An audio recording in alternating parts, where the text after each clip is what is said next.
ورنہ اس کے پاؤں تلے آ کر میری رعایا کی بہت بڑی تعداد ہلاک ہو جائے گی۔ وزیر زادے نے یہ سنا تو دوسرے راستے کی طرف مڑ گیا۔ چینٹیوں کی ملکہ چلائی، میں ہمیشہ تمہیں یاد رکھوں گی، اگر کبھی میری مدد کی ضرورت پڑی تو مجھے پکار لینا۔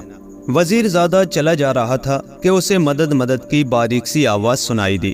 اس نے ادھر ادھر دیکھا، کوئی نہ تھا، مگر مدد مدد کی آواز آ رہی تھی۔ وزیر زادے نے کان لگا کر سنا تو معلوم ہوا کہ یہ آواز سامنے والی جھاڑیوں میں سے آ رہی تھی۔ وہ اس طرف بڑھا تو دیکھا کہ ایک بونا انسان جھاڑیوں میں پھنسا ہوا ہے۔ یہ بونا انسانی انگوٹھے کے برابر تھا۔ وزیر زادے نے اسے اٹھا کر ہتھیلی پر رکھ لیا۔ بونا کہنے لگا، میں اس جنگل کے بونوں کا بادشاہ ہوں، میری سلطنت ایک درخت کے نیچے واقع غار میں ہے۔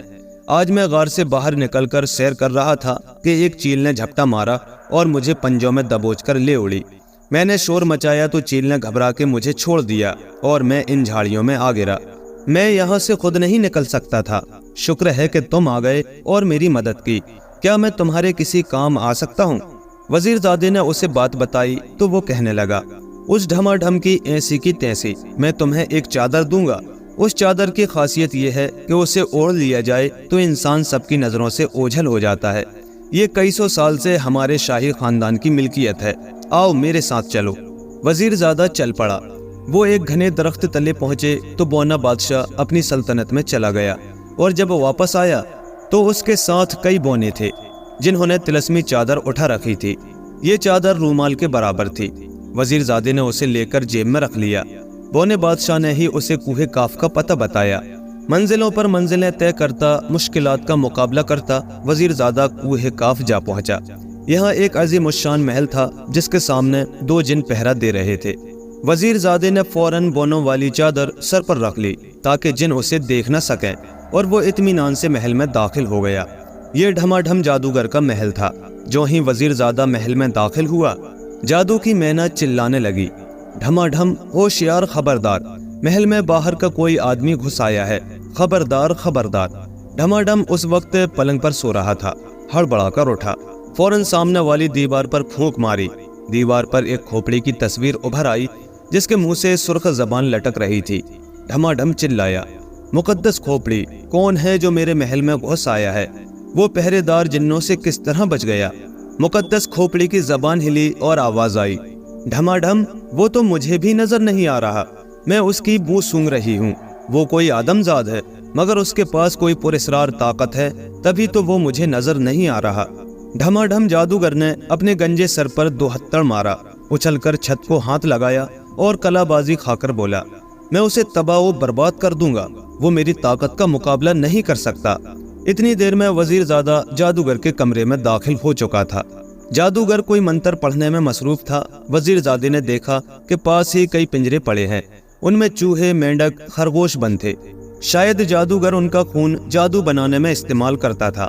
وزیر زادے نے چپکے سے آگے بڑھ کے ایک پنجرا کھولا اور ایک چوہا پکڑ لیا۔ آگے بڑھ کر جادوگر کی چمکتی ٹنڈ پر ایک کراری چپت لگائی۔ جادوگر بوکھلا اٹھا، ادھر ادھر دیکھنے لگا۔ اس وقت وزیر زادے نے چوہا جادوگر کی قمیض میں ڈال دیا۔ چوہا قمیض میں اچھلنے کودنے لگا۔ جادوگر بوکھلا کر گھبرا گیا۔ اس کے منہ سے ایسی عجیب و غریب آوازیں نکلنے لگیں جیسے کتا بلی جھگڑ رہے ہوں۔ ادھر وزیر زادے نے تھپڑوں کی بارش کر دی، اوپر سے تھپڑ، نیچے سے چوہے کا ناچ۔ جادوگر کی سمجھ میں نہیں آ رہا تھا کہ وہ کیا کرے۔ وہ سب منتر ونتر بھول گیا اور بری طرح اچھلتا ہوا ہائے ہائے کر رہا تھا۔ جادوگر کے چیلے چانٹے آوازیں سن کر بھاگے آئے اور اپنے استاد کا یہ حشر دیکھ کر ان کی آنکھیں حیرت سے پھٹنے لگیں۔ وزیر زادے نے ڈراؤنی آواز بنا کر کہا، سب بھاگ جاؤ ورنہ میں تمہاری چٹنی بنا دوں گا۔ جادوگر کے چیلوں نے جب یہ بھیانک آواز سنی تو ان کے ہاتھ پاؤں پھول گئے کہ جس بلا نے ان کے استاد کا یہ حال کر دیا ہے وہ انہیں تو کچا چبا جائے گی۔ وہ سر پر پاؤں رکھ کر بھاگ نکلے۔ اس دوران چوہا جادوگر کی قمیض سے نکل کر نیچے گر گیا تھا، لیکن تھپڑ گنجی ٹنڈ کو مسلسل پلپلا کیے جا رہے تھے۔ اب وزیر زادے نے خنجر نکال کر جادوگر کے سینے میں گھونپ دیا۔ جادوگر کے حلق سے زوردار چیخ نکلی اور وہ تڑپ تڑپ کر ہلاک ہو گیا۔ چاروں پریاں اب آزاد ہو چکی تھیں۔ شہزادے نے طلسمی چادر سر سے اتاری اور ان کے سامنے ظاہر ہو گیا۔ انہیں ساری کہانی سنائی تو وہ بڑی شکر گزار ہوئی۔ پہلی پری نے کہا، اے آدمزاد، ہم پر تیرا احسان ہے، لیکن ہم اس وقت تک تیرے ساتھ نہیں جا سکتے جب تک تم ہماری 2 شرطیں پوری نہ کر دو۔ وزیر زادے نے پوچھا، وہ 2 شرطیں کیا ہے؟ پری نے اپنی انگلی سے انگوٹھی اتاری اور پاس بہتے ہوئے دریا میں پھینک دی۔